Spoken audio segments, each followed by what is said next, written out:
여러분 그림 좋아하십니까? 그림. 그럼 여러분 좋아하시는 화가가 있을 건데 어떤 화가를 여러분들이 좋아하십니까? 뭐 유명한 화가들이 참 많죠.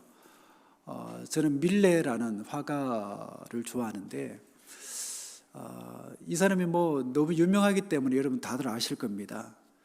그가 그린 그 만종이라는 그림이 있는데 이 만종은 여러분들 이삭죽기도 그가 그린 그림입니다. 여러분들 어떤 그림인지 상상이 이렇게 그려질 건데 이 그림들이 이제 되게 중요하고 또 유명하죠. 이 그림을 보면 그 황혼이 물들어가는 그 지평선, 저 멀리 지평선에 황혼이 물들어가는데 그 지평선을 뒤로 하고 농부와 그의 아내가 이제 하루 일을 이제 다 끝내고 굉장히 좀 보면 이제 엄숙하게 이제 머리를 숙인 채로 하나님께 감사 기도하는 그 장면이 그려져 있습니다. 그걸 보고 있노라면 참 숙연해지는 그런 느낌을 받습니다. 느낌을 받을 뿐만 아니라 우리가 살아가는 그 매일의 삶 그리고 우리가 하는 모든 일들 그 가운데 우리는 기도할 수밖에 없다라는 그런 생각도 들고 하나님 앞에서 또 하늘 아래서 우리가 어떻게 살아가야 되는지도 우리가 좀 깊이 생각하게 하는 그런 그림이라는 그런 생각이 많이 듭니다. 이 그림이 이제 매우 유명하니까 퍼즐을 맞추어서 만드는 그런 그림으로도 이제 판매가 되기도 하죠. 그런데 여러분들 그 퍼즐들 중에서 하나라도 없으면 그 그림이 완성이 될까요? 완성이 되지 못할까요? 완성이 되지 못하겠지요. 그리고 요즘은 그 휴대폰이 있어서 뭐 가족들이 늦게 들어와도 별로 걱정을 하지 않습니다. 전화해서 어디냐, 언제 오냐, 막 이리 꼬치꼬치 이제 물을 수가 있는데 옛날 같은 경우는 그런 뭐 이제 통신 수단이 뭐 그래봐야 뭐 공중전화밖에 없으니까 그쪽에서 집 나간 사람이 전화하지 않으면 집에 있는 사람은 그 사람이 가족이 어디에 있는지 아무도 이제 모릅니다. 그래서 가족들 중에 한 사람이라도 늦게 오면 이제 어머니는 이제 걱정이 막 늘어나는 거죠. 노심초사하면서 이제 밤늦게까지 이제 기다리는 모습들도 이제 있습니다. 왜 늦는지, 그리고 뭐 전화를 왜 안 하는지, 지금 어디에서 뭘 하고 있나, 뭐 그런 걱정하는 그런 모습 속에서 마음을 놓지 못하는 그 엄마, 그러니까 어머니의 그 사랑을 우리가 느낄 수가 있기도 합니다. 어느 교회 이야기입니다. 어느 목사님이 한 교회에 갔더니 이제 청소년부를 가르치는 이제 교사가 이런 자랑 삼아 이런 얘기를 하는 거죠. 목사님, 우리 교회에 있는 아이들은 술, 담배 하는 아이가 아무도 없습니다. 그렇게 자랑을 하더랍니다. 그래서 목사님이 이렇게 물었어요. 그러면 술, 담배 하는 아이들을 교회에서 다 내쫓으신 겁니까? 아니면 하나님의 말씀으로 감동을 시켜가지고 다 이제는 술, 담배를 안 하게 된 겁니까? 이렇게 물었더니 아무 말도 하지 못했다고 합니다.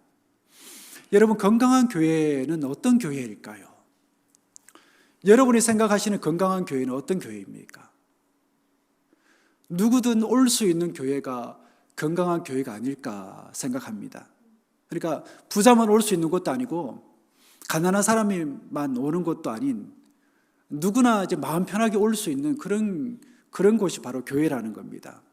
그러니까 세상 살다가 마음의 상처를 받고 또 고통당하다가 교회에 와서 좀 마음에 좀 위로를 받고 좀 격려받고 다시금 힘을 얻어서 살아가려고 하는 그런 마음의 안식처 같이 여겨져서 오는 사람이라면 누구든 편하게 올 수 있는 곳이 바로 교회여야 된다는 것입니다. 그러게 교회는 여러분들 어떤 사람들이 많습니까? 연약한 사람, 그리고 문제 있는 사람, 또 죄 있는 사람들이 얼마든지 있을 수가 있는 거죠. 그런 사람들이 교회에 나와서 하나님께 이제 기도를 하면서 하나님, 저를 도와주시고 저의 죄를 용서해 주세요. 그리고 저로 하여금 하나님의 사람으로 바꿔주십시오 라고 하면서 간절히 기도한다면 그가 어떤 사람이든 간에 하나님은 그를 기쁘게 받으시는 겁니다. 이처럼 우리는 매주일 하나님 앞에 나와서 살아가는 형편이나 모습은 다르고 또 생긴 게 다르지만 한 교회에 나와서 하나님께 예배를 드리고 있어요. 이처럼 다양한 모습을 가지고 있는 그 사람들이 매주일 같은 시간에 같은 장소에 나와서 예배를 드린다는 게 어떻게 생각해 보면 여러분들 놀랍고 신기하다는 그런 생각이 들지 않습니까? 또 그 중에는 또 열심히 있으신 분들은 수요 기도에도 나오기도 하고 새벽 기도에도 그렇게 나오는 분들도 계시죠. 이 땅에서 이렇게 새벽에 그리고 수요일에 주일에 모이는 모임이 어디 있겠습니까? 교회가 아니고서는 상상할 수도 없을 것 같아요. 그렇다면 우리는 어떤 이유로 이곳에 모여서 함께 예배를 드리는 걸까요? 그건 바로 우리 한 사람 한 사람이 하나님 앞에서 소중한 존재로 거듭났기 때문입니다. 그리고 하나님께 예배하는 것이 즐겁고 하나님을 찬양하고 하나님을 즐거워하는 것이 우리의 힘이고 우리에게 은혜가 되기 때문이에요. 하나님의 나라라는 큰 그림에서 보면 우리 각 사람들은 마치 좀 전에 말씀드린 것처럼 그 퍼즐들 중에서 퍼즐의 한 조각처럼 굉장히 중요한 존재들입니다. 때로는 내가 주님 앞에 나오지 않는다고 해서 누가 관심이나 가져줄까? 누가 나를 돌아볼까? 라는 그런 생각도 들겠지만은 하나님의 시선으로 보면 한 사람 한 사람이 굉장히 소중한 존재라는 겁니다. 그러니까 모든 사람들이 다 함께 있을 때에 하나님이 기뻐하시는 그런 교회의 공동체의 모습이 나타난다는 것입니다. 이처럼 여러분 신앙이라는 거는 나 혼자 그냥 예수 잘 믿다가 이 땅에서 잘 살다가 나 혼자 천국 가면 그만이지 하는 게 아니다라는 것입니다. 폴 트루니에라는 상담가가 이 땅에 있는 사람들이 자기 혼자서는 할 수 없는 일이 두 가지가 있다라고 얘기를 해요. 그게 무슨 일일까요? 결혼은 혼자 할 수 없죠. 그리고 또 하나는 뭐냐? 그리스도인이 되는 거라고 합니다. 그리스도인 되는 거. 그러니까 주님을 믿는다라는 것은 나 홀로 살 수 있는 게 아니다라는 것입니다. 다시 말해서 예수님을 믿으면 자동적으로 내 주변에 누가 생깁니까? 믿음의 동력자가 생기고 믿음의 공동체가 생겨난다라는 것입니다. 하지만 여러분들 그렇게 공동체를 이룬다라는 게 쉬울까요? 어려울까요? 편할까요? 불편할까요? 물론 좋은 순간들도 있지만 그것 때문에 불편하고 힘들 때도 있다는 것입니다. 정말 함께 산다는 게 결코 쉬운 일이 아니에요. 다른 사람하고 그냥 잠시 만나서 인사 나누는 그 정도는 쉬울 수 있지만 함께 사는 것, 함께 공동체를 이루며 산다는 것은 매우 어려운 일입니다. 왜냐하면 여러분이 잘 아시는 것처럼 인류의 가장 첫 번째 공동체였던 그 아담과 하와 공동체가 무너졌잖아요. 아담이 하와를 향해서 뭐라고 했나요? 보자마자 너무 좋았습니다. 너무 기뻤습니다. 그 마음이 외로움이 있었기 때문일까요? 이는 내 뼈 중에 뼈요, 내 살 중에 살이다 라고 그렇게 기뻐했습니다. 그랬던 그가 어느 날 하와를 향해서 뭐라고 말합니까? 단어 선택이 달라져요. 감정이 다릅니다. 저 여자가라고 해요. 저 여자가 그 나무의 열매를 내게 줘서 내가 먹었습니다 라고 그렇게 얘기를 합니다. 그 순간 그들 가정 공동체는 무너진 거예요. 그리고 서로 의지하고 사이좋게 지내야 되는 그 형제지간에 시기와 질투로 인해서 자기 동생 아벨을 죽인 그 가인의 본성, 그 본성이 누구에게 있을까요? 저에게 있습니다. 그리고 여러분들 속에도 있습니다. 이처럼 우리가 공동체로 산다는 게 참 힘들고 어렵다라는 것을 성경이 우리들에게 들려주는 이야기예요. 제가 여러분께 한번 묻겠습니다. 과거 여러분들이 형제들과 함께 살 때나 아니면 지금 가족들과 함께 살면서 싸움을 한 번도 안 한 사람이 계십니까? 아니면 지난 한 주간 싸움 안 하고 평안한 한 주간을 지냈습니다 하는 사람이 계신가요? 아무리 사랑해서 그렇게 결혼한 사람도 살다 보면 좋을 때도 물론 있지만 찌지고 볶아놓고 싸우잖아요. 평안한 날이 있기도 하지만 참 불편하고 힘든 그런 순간들도 있다라는 것입니다. 그러면 사람들이 머릿속에 생각하는 게, 야, 다른 사람이었다면 어땠을까? 내가 다른 그 누군가하고 결혼했더라면 내가 이렇게 살았을까? 하는 그런 어떤 엉뚱한 생각들도 사람들이 하게 된다는 것입니다. 여러분들 다들 한 번쯤은 수련회를 다녀오신 적 있으시죠? 그 수련회를 한번 여러분들 기억을 한번 해보십시오. 수련회 가면 여러 사람이 한 방에 그냥 다 몰아놓고 여기에서 3박 4일 주무십시오. 함께 지내십시오. 라고 그렇게 얘기를 합니다. 그러면 사람들이 처음에는 다들 좋다고 그냥 놀러 온 기분에 다들 기분 좋아가지고 그냥 그렇습니다. 그런데 어떻습니까? 하루가 지나고 이틀이 지나면서 서서히 그냥 불편해지기 시작합니다. 이런저런 불평의 소리들이 나오기 시작을 해요. 당장 밤이 되면 어떻습니까? 코 고는 사람 누군가로 코를 골기 시작합니다. 또 어떤 사람은 또 이까지 갑니다. 심지어는 잠꼬대까지 해요. 분위기가 이렇기 때문에 결국 잠을 자지 못하는 사람이 생기기도 하고 이내 불평이 이제 시작되는 거죠. 그런가 하면 또 어떤 사람은 얘기합니다. 우리 같이 사는데 좀 정리 좀 하면서 살자고. 또 어떤 사람은 우리 2박 3일도 3박 4일 짧은 시간인데 조금 그냥 편하게 살자고. 그러면서 옷가지나 양말을 아무 데나 그냥 벗어가지고 던져놓고 그렇게 살아가요. 이처럼 여러분들 함께 산다는 게, 함께 지낸다는 건 보통 힘든 일이 아닙니다. 그렇기 때문에 공동체로 만나 함께 부대끼며 살려면 무엇이 필요할까요? 거기에는 우리의 정성이 들어가야 되고요. 우리의 사랑이 들어가야 됩니다. 그렇지 않으면 함께 한다는 것은 굉장히 힘들어집니다. 여러분이 연애하던 시절을 한번 떠올려 보십시오. 사람 마음 가운데 사랑하는 감정이 생기면 어떻습니까? 그 사람과 더 많은 시간을 함께 하고 싶고 더 많은 것들을 함께 하고 싶지요. 그래서 결국에는 결혼이라는 걸 하게 되는 겁니다. 그런데 막상 결혼을 하게 되면 어떻습니까? 보이지 않던 상대편의 그 어떤 생활이나 그 습관들이 이제 보이기도 하고 또 보이지 않던 그동안 연애할 때는 꼭꼭 숨겨놨던 성질머리도 하나씩 둘씩 막 튀어나옵니다. 그러면서 내가 이런 사람하고 결혼했나? 내가 연애하던 시절하고 너무 다른 사람인데 그런 생각들도 하잖아요. 그러면서 상대방에게 실망하기도 하고 결혼 생활에 대한 환상이 깨지면서 함께 산다는 게 정말 힘들구나 라는 그런 것을 깨닫게 되는 겁니다. 그렇게 서로에게 적응하기까지 얼마나 많은 그런 시간들과 세월이 필요한지 몰라요. 그래도 그나마 여러분들 적응하면 괜찮지요. 적응이 되지 않으면 아예 그냥 체념하고 살아가면 너는 너대로 나는 내대로 어느 정도 선을 지키면서 살자 한 지붕 안에서 그렇게 되는 겁니다. 이처럼 여러분들 함께 산다는 것은 결코 쉽지 않은 일이에요.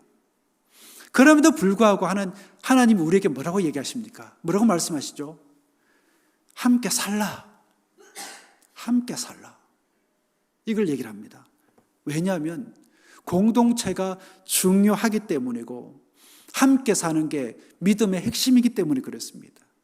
즉 믿음이란 혼자 고고하게 살아가는 게 아니다라는 것입니다. 그렇기 때문에 다른 사람과 함께 하지 않는 믿음은 진정한 믿음이라고 할 수가 없는 겁니다. 왜일까요? 더불어 함께하는 그런 공동체 안에 하나님의 숨겨놓으신 비밀스러운 사랑이 그 속에 있고 놀라운 하나님의 계획이 그 속에 있기 때문에 그렇습니다. 우리가 아는 것처럼 하나님, 그 세 분의 하나님이 어떻게 존재하시죠? 삼위일체로 존재하잖아요. 그렇기 때문에 늘 함께 하십니다. 이 세 분이 일체가 되는 이유는 한 가지입니다. 무엇으로 함께 할 수 있는 거예요? 사랑으로 하나 되기 때문에 그런 거예요. 이처럼 하나님은 공동체로 존재할 뿐만 아니라 공동체를 즐거워하십니다. 그래서 하나님이 아담을 창조하셨을 때 뭐라고 그러냐면 사람이 혼자 사는 게 보기 좋지 못하다라고 그렇게 말씀하십니다. 그 말씀을 하고 난 후에 하나님이 누구를 만드시죠? 하와를 만드십니다. 그리고는 그들로 하여금 공동체로 존재했던 겁니다.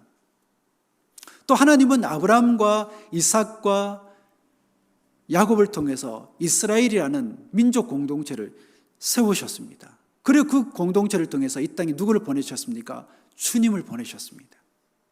그리고 그 주님은 12제자를 택하셨는데 그들을 통해 교회의 공동체를 세우셨어요. 이게 바로 하나님의 뜻이고 하나님의 마음입니다.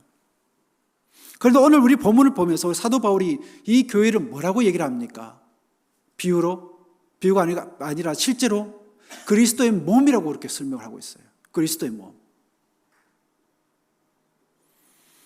저 교회는 기계나 물건이 아니라 살아있는 유기체라는 거예요. 살아있는 유기체라는 것은 뼈가 있고 살이 있을 뿐만 아니라 피가 온몸을 돌아다닙니다. 그리고 우리의 호흡을 통해서 우리 몸속에 뭐가 들어옵니까? 산소가 들어온다는 겁니다. 그래서 우리가 살아있는 유기체가 되는 거죠. 이처럼 몸이 살아있으면 여러분들 또 어떤 일이 벌어지기도 할까요? 몸이 살아있으면 다툼이 벌어지기도 합니다. 우리가 살다 보면 우리 체내에 뭐가 쌓이기 시작합니까? 노폐물이 쌓이기 시작하는 거죠. 그것을 여러분들 버려야 되고 또 우리 몸속에 세균이 들어오기도 합니다. 세균이 들어오면 백혈구가 나서서 그것과 맞짱을 뜨는 거죠. 싸우는 일도 벌어집니다. 그래야 몸이 살거든요. 건강히 살 수 있기 때문에 그렇습니다. 마찬가지로 교회 공동체 안에도 문제가 생길 수 있고 또 어려움과 다툼과 갈등이 있을 수 있어요. 물론 교회에 대해서 잘 모르는 사람은 교회 다니는 사람들은 자기네들끼리 미워하지도 않고 교회 안에는 그 어떤 어려움이나 갈등이 없을 거라고 그렇게 생각을 하기도 합니다. 하지만 그런 온전한 교회는 이 땅에 존재하지 않습니다. 조금 전에 말씀드린 것처럼 이 교회라는 곳은 어떤 사람들이 모이는 겁니까? 문제가 있는 사람들이 모이는 곳입니다.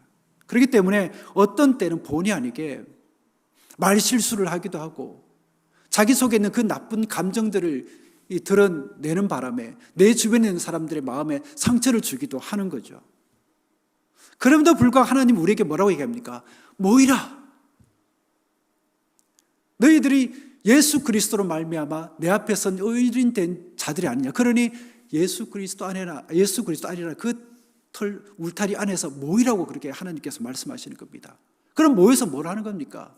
모여서 서로 사랑하는 연습을 하고 조화롭게 사는 법을 배우라는 것입니다. 그렇게 하려고 교회 공동체를 하나님 만들어 주신 것이고 그렇게 하면서 그 안에서 서로 주님의 몸으로 성장하는 법을 배우라고 말씀하시는 겁니다. 우리가 그렇게 할 수 있는 이유는 사도 바울이 13절에서 이렇게 얘기를 합니다. 유대인이나 헬라인이나 종이나 자유자나 다 한 성령으로 세례를 받아 한 몸이 되었고 또 다 한 성령을 마시게 된 사람들이기 때문에 너희들이 그래야 되고 또 그럴 수 있다라고 얘기를 하고 있는 겁니다. 그런데 주님은 왜 우리에게 정말 서로 살아가기 힘든 이런 어떻게 보면 갈등의 공동체인데 이런 갈등의 공동체를 이루라고 말씀하시는 걸까? 그건 바로 사람은 홀로 살아가는 존재가 아니다라는 것을 가르쳐 주기 위해서 그랬습니다. 사람은 자신의 능력과 도움으로만 존재하는 것이 아니라 다른 사람과 더불어서 사는 존재이며 서로 도와주고 협력하는 존재이기 때문이라는 것입니다. 그렇게 우리가 살아가면서 성숙한 사람이 되어져 가는 거죠. 그렇다면 함께 한다고 해서 여러분들 다 공동체라고 할 수 있을까요? 그건 아닙니다. 그냥 모여 있는 것은 공동체가 아니라 하나의 집단에 불과합니다. 그렇기 때문에 그 속에는 어떤 활력이나 다양성이나 조화가 있을 수가 없는 거죠. 이와 관련해서 유대인들의 자녀를 교육할 때 뭐라고 얘기를 하냐면 자녀들에게 똑같은 사람이 되라고 얘기를 하지 않습니다. 누구의 자녀가 저렇게 살았으니까 너도 저렇게 살아. 그렇게 얘기하지 않는다라는 것입니다. 즉 너는 너답게 살라고 그렇게 얘기를 합니다. 즉 하나님이 그에게 주신 그 모습을 바르게 키워서 너는 하나님 앞에 살아야 된다라고 그렇게 가르쳐 준다라고 얘기하는 겁니다. 마찬가지로 교회는 그 어떤 틀에 의해서 똑같은 사람을 찍어내는 그런 것이 아니라는 것입니다. 즉 다양한 사람들이 모여서 다양한 어떤 그 능력과 사랑의 모습을 가지고 주님의 몸된 공동체를 이루는 것이에요. 그렇게 다양한 사람들이 조화로운 모습으로 성숙하게 자라나는 것이 바로 교회라는 것입니다. 그래서 여러분들 사도 바울이 오늘 본문에 보면 이 교회를 뭐라고 얘기합니까? 집단이라고 얘기를 하지 않고 주님의 몸이라고 그렇게 얘기를 하고 있는 거예요. 그렇다면 교회의 그 무엇이 겉으로 다양한 사람들이 이런 모습을 하나로 또는 조화롭게 엮어낼 수가 있는 걸까요? 세상 사람들은 다음과 같은 질문으로 그 다양함을 그렇게 만들어 갑니다. 고향이 어디십니까? 어느 학교 출신이죠? 직업이 무엇입니까? 뭐 그런 것들을 가지고 사람들을 구분하고 분류를 합니다. 즉 자신이 가지고 있는 어떤 고정관념을 가지고 어떤 틀을 만들어서 거기에다 사람들을 대입시켜서 그 사람을 평가하고 구분한다는 것입니다. 그렇기 때문에 여러분들 이것은 다양성을 추구하는 게 아니라 오히려 사람을 차별하는 거지요. 그러하기에 여러분들 다양성과 차별은 다른 겁니다. 세상의 가치관은 그 다양성이라는 이름 하에서 사람들을 포용하고 이해하기보다는 오히려 차별해서 밀쳐내고 너는 나하고 다르니까 우리랑 상관없어라고 하면서 어떤 경계선을 그어서 그 경계선 바깥으로 그냥 밀어내버립니다. 하지만 교회는 달라요. 그래서는 안 됩니다. 참된 교회는 사람들을 구분하고 차별하는 게 아니라 있는 모습 그대로, 그리고 그가 가지고 있는 그 모습을 그대로 인정하고 받아들이는 거예요. 그게 중요한 겁니다. 바울은 빌립보서에서 우리를 향해서 이렇게 얘기를 합니다. 아무 일에든지 다툼이나 허영으로 하지 말고 오직 겸손한 마음으로 각각 자기보다 남을 낮게 여기고, 우리가 사람을 대하는 한 방편을 사도 바울이 이렇게 소개를 하고 있습니다. 그게 뭡니까? 남을 나보다 낮게 여기고. 자, 그렇다면 사도 바울이 우리에게 이미 가르쳐준 그 어떤 수단, 사람을 대하는 수단이나 방편, 그것처럼 여러분들은 어떤 사람을 바라볼 때 어떤 잣대를 가지고 사람을 바라보고 대하십니까? 상대편을 나보다 더 높이는 잣대를 사용하고 계신가요? 아니면 내가 당신보다 낫지, 내가 더 훌륭하지 라는 그 잣대를 사용하고 계십니까? 교회 공동체는 모든 사람이 하나님이 기뻐하시는 어떤 독특한 성품이나 그리고 달란트가 있다라는 것을 인정하고 그 사실을 근거로 해서 그 사람을 존중하고 귀하게 여겨야 됩니다. 그럴 때 우리는 주님의 사랑 안에서 함께 만날 수 있는 것이고 서로 존중하게 되는 것이고 결국에는 따뜻하게 품을 수 있게 된다는 것입니다. 우리가 가지고 있는 여러분들 이 다양성은 하나님의 주님의 몸된 하나 된 그 주님의 몸에 다 붙어 있는 거예요. 그렇기 때문에 몸의 어느 한 부분이 아프면 온몸이 그냥 쑤시는 겁니다. 만약 손이 아프면 손만 아픈 게 아니잖아요. 온몸 전체가 아픈 거죠. 왜입니까? 하나의 몸이기 때문에 그렇다라는 것입니다. 그러면 오늘 본문이 말하는 것처럼 발이 손을 보고 이렇게 얘기를 합니다. 너는 나랑 아무런 상관이 없어 라고 말을 하고, 귀가 눈을 보고 너는 나와는 다르게 다른 데 붙어 있으니까 너는 너대로 살고 나는 나대로 살아야 돼 라고 그렇게 얘기를 하면서 서로를 돌보지 않는다면 여러분들 어떻게 될까요? 결국에는 망하게 되는 거죠. 오늘 본문이 우리에게 그걸 가르쳐 주고 있는 겁니다. 그렇다면 주님의 몸인 교회는 무엇으로 연결이 되어 있을까요? 이게 여러분들 중요한 포인트입니다. 바로 성령으로 연결이 되어져 있다는 것입니다. 그 성령이 우리 마음 가운데 어떤 마음을 주실까요? 내 옆에 있는 사람을 돌아보게 합니다.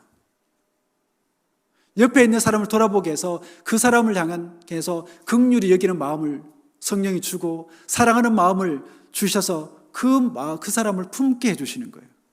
그 마음이 우리에게 있어서 어떤 교인이 아프고 힘들어하면 그를 위해서 기도하게 하고 그를 돌보게 할 수 있는 마음을 우리에게 성령 하나님께서 주신다는 것입니다. 이러한 성령의 함께 하심과 역사가 우리로 하여금 하나된 공동체를 이루게 하고 성령의 공동체를 추구하게 만든다는 것입니다. 또한 우리 안에 있는 어떤 눈에 보이지 않는 그 차별을 없앨 뿐만 아니라 다양한 모습을 있는 그대로 받아들이고 인정함으로 말미암아 하나된 공동체를 향해서 나아갈 수 있도록 우리에게 힘을 준다라는 것입니다. 그렇습니다. 여러분들 지금 우리 안에 모여있는 여러분 모두는 정말 다양한 그런 개성과 특성들을 다 가지고 있어요. 하나님이 그 모습을 여러분들 싫어할까요? 기뻐할까요? 싫어하지 않습니다. 그 모습을 오히려 기뻐하십니다. 다만 오늘 성경에서 사도 바울이 우리에게 강조하고 있는 거, 우리가 신앙생활을 함에 있어서 또 주변 사람들과 하나된 공동체를 꿈꾸고 나누감에 있어서 정말 중요한 키포인트는 뭐냐? 바로 성령이라는 것입니다. 그 성령을 통해서 우리는 서로 사랑하는 법과 서로를 위로하는 법, 서로를 격려하는 법과 서로를 위해서 기도하는 법을 배우기를 원한다는 것입니다. 이를 통해서 하나님은 우리 모두가 주님의 몸으로 지어져 가기를 정말 간절하게 바라고 계신다는 것입니다. 이런 공동체를 여러분이 경험하기를 원한다면 먼저 여러분들 가정 공동체에서부터 먼저 시작해 보시길 바랍니다. 이를 위해서 여러분들 여러분의 가정을 하나님께 맡겨보십시오. 그러면 하나님이 서로 사랑하는 법과 공동체 하나됨을 여러분들 깨닫게 해주실 것입니다. 그리고 주님이 제자들을 세우실 때에 잘 한번 생각해 보십시오. 이 땅에서 정말로 엄청나게 교양 있고 뛰어난 사람들을 모집을 하셨는지, 아니면 그저 그런 사람들, 때로는 평균 이하의 사람들을 우리 주님께서 모집을 하셨는지, 그런 그들이었기 때문에 그들은 서로를 향해서 갈등을 일으키고 불화를 일으키며 불협화음을 일으킬 만한 그런 사람들이었다라는 것입니다. 그리고 3년 동안 주님은 그들과 실험하면서 가르쳤지만 우리 눈에 보기에는 실패한 것처럼 그렇게 보였습니다. 하지만 그들 10년 가운데에 누가 임함으로? 성령이 임하심으로 놀랍게도 그들은 하나님의 사람, 믿음의 사람, 이 땅 가운데 하나님의 역사를 이루는 사람으로 변화되어져 갔다라는 것입니다. 다시 말씀드리지만 주님을 믿는다는 것은 혼자가 아니라 더불어 믿는 겁니다. 더불어 믿는 거. 그리고 우리는 각자 다른 사람들이지만 성령 안에서 주님의 한 몸이 된 사람들입니다. 그렇기 때문에 내 옆에 있는 사람을 생각하면서 그를 위해서 기도할 줄 아는 사람이 되고 그를 따뜻하게 품을 수 있는 마음을 가진 사람들이 되어야 된다는 것입니다. 그렇게 우리 모두가 성령 안에서 주님의 한 몸으로 지어져 갈 수 있게 되기를 축복합니다. 여러분들 마음 가운데 꼭 기억하십시오. 오늘 말씀을 기억하면서 사도 바울의 입술을 통해서 우리 주님이 우리 공동체에게, 여러분에게 무엇을 원하시는지, 정말 하나님께서 임재할 만한 그런 공동체가 되기 위해서는 우리 심령이 어떠해야 되고 우리 공동체가 어떠해야 되는지를 여러분들 잘 깨달을 수 있게 되길 바랍니다.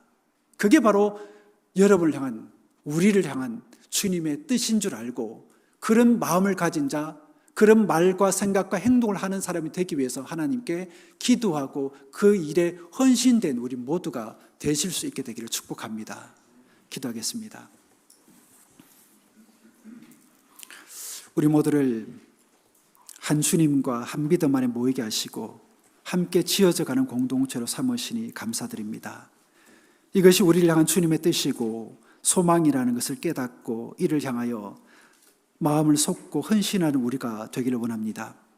이를 위해 서로의 다름을 인정하고 그 다름을 성령 안에서 품을 수 있는 우리 믿음의 사람들이 다 되게 하여 주옵소서. 그래서 함께 한다는 것이, 함께 지어져 간다는 것이 결코 쉽지는 않지만 그럴 수 있는 마음과 성숙함이 우리 내면에 자라게 하여 주옵소서. 예수 그리스도 이름으로 기도드립니다. 아멘.